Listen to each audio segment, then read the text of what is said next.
Hello everyone, good afternoon. I am from Team Arte, Miss Rene Jane, as your reporter for the topic Surrealism. So let's start. What is Surrealism? First, let us define the word surreal. When we talk about surreal, it means a dreamlike, bizarre, or unreal. These are the things that don't seem tethered to reality. Surrealism is a modern movement in art and literature that emphasizes the critical and imaginative powers of the subconscious in order to liberate the mind. Surrealism also emerged in the late 1910s and early 1920s as a literary movement that experimented with a new mode of expression known as automatic writing, or what we call the automatism, which sought to liberate um, the subconscious unbridled imagination.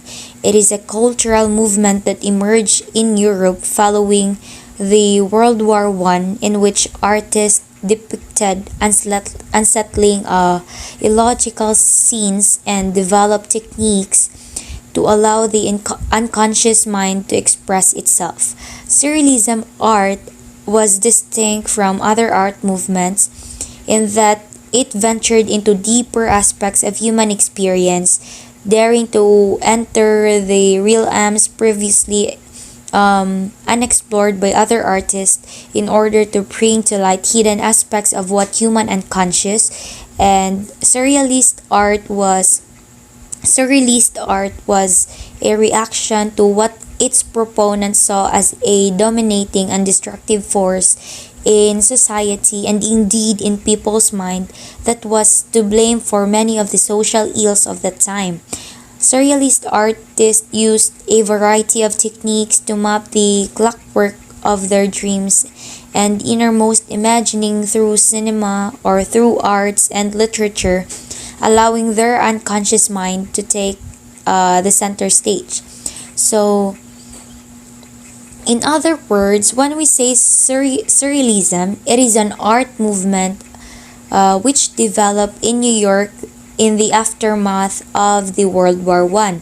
So the art changes very dramatically after the First World War. People were so traumatized by the events that happened, and many of the artists also themselves fought in that war where where they are directly affected by it, whether through fighting in their home countries or for the death of the people that they love. It was extremely very difficult sa ila pong side at that time for millions of people, and artists were trying to find ways to deal with it.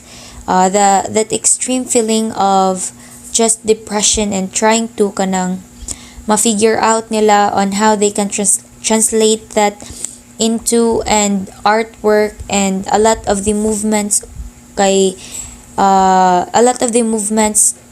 that develop around them were very much kind of the opposite of all those feelings. Artists decided to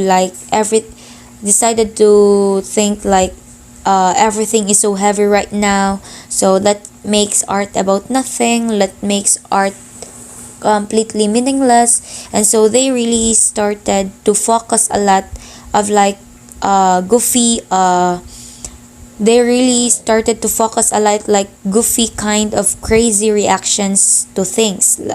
Surrealism, especially the subject matter, focuses on dreams and the subconscious mind, so they wanted to kanang get away from reality as much as they could.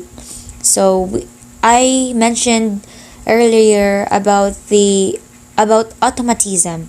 So when we talk about automatism, it is one of the many exercises being made in order to escape from the crushing weight of reality, in order to break through the subconscious.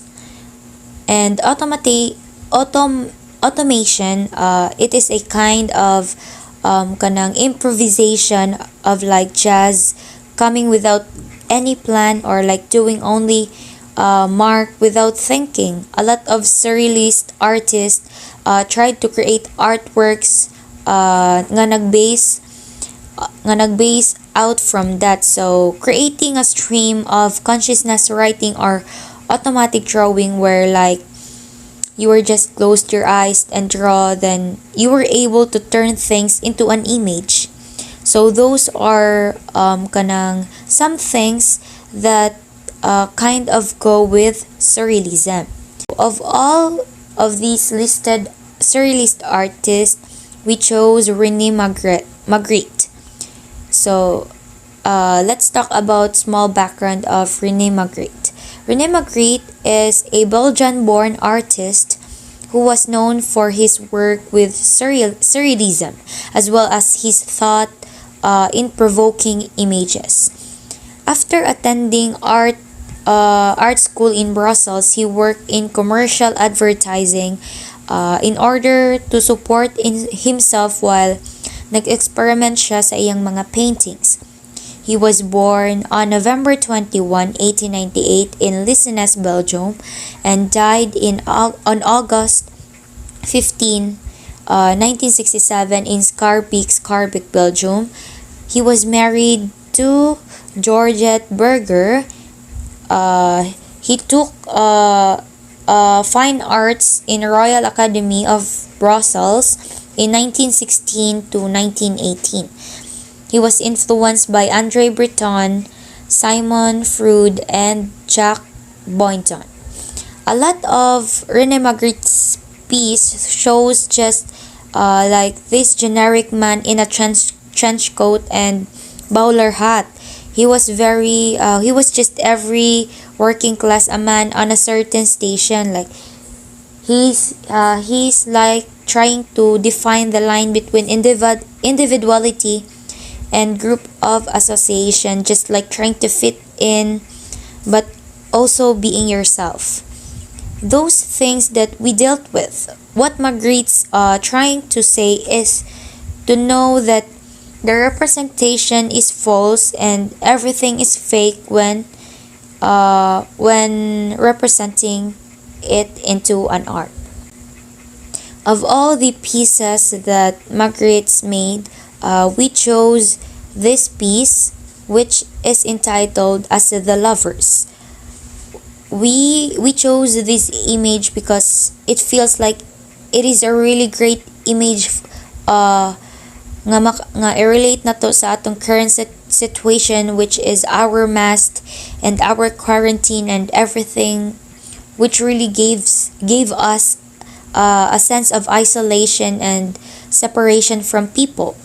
We see the same thing as we look at Magritte's image of the lovers. Both of them are close, but they are still very isolated and separated by these shrouds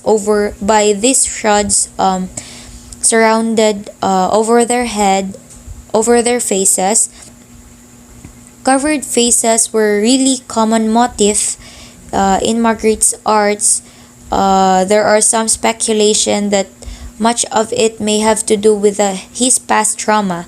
It is when he was just 14 years old and his mother committed suicide by drowning, and he witnessed her body being brought up out of that water. Then her wet clothing was wrapped around her face, and we can all imagine how traumatic and horrible that would be to experience that as a kid. So some people consider that as a reason why Rene Magritte obscure people's faces sa iyang mga artworks. However, it is not the real reason behind his artwork. For me, based on my research, his painting are all visible images which conceal nothing. They evoke mystery. Indeed, when everyone sees one of his painting, makapangutan na jud ta sa ato self about the meaning of it, or as one of the people nga nakakita sa iyang mga paintings, it brings out curiosity from themselves. Then On the other hand, it does not mean anything because mystery means nothing either. It is unknowable. To sum up everything, uh, Surrealism allowed a platform for exploration, also encouraged viewers to explore and evaluate theirs through distorted and bizarre imagery, excuse me, that was inspired not by logical or rational thinking, but rather the absorbed events and images that emerge in the dream state, or images that were derived simply from uninhibited free-form drawing or in painting. Frustrated desires are common theme in Rene Magritte's work. Here is a barrier of fabric events seen sa artwork nga which is represented lately. It is a barrier of fabrics nga makaprevent the intimate embrace between two lovers, transforming an act of passion into one of isolation and frustration. Some have interpreted this work as depiction of inability to fully unveil the true nature of even our most intimate companions.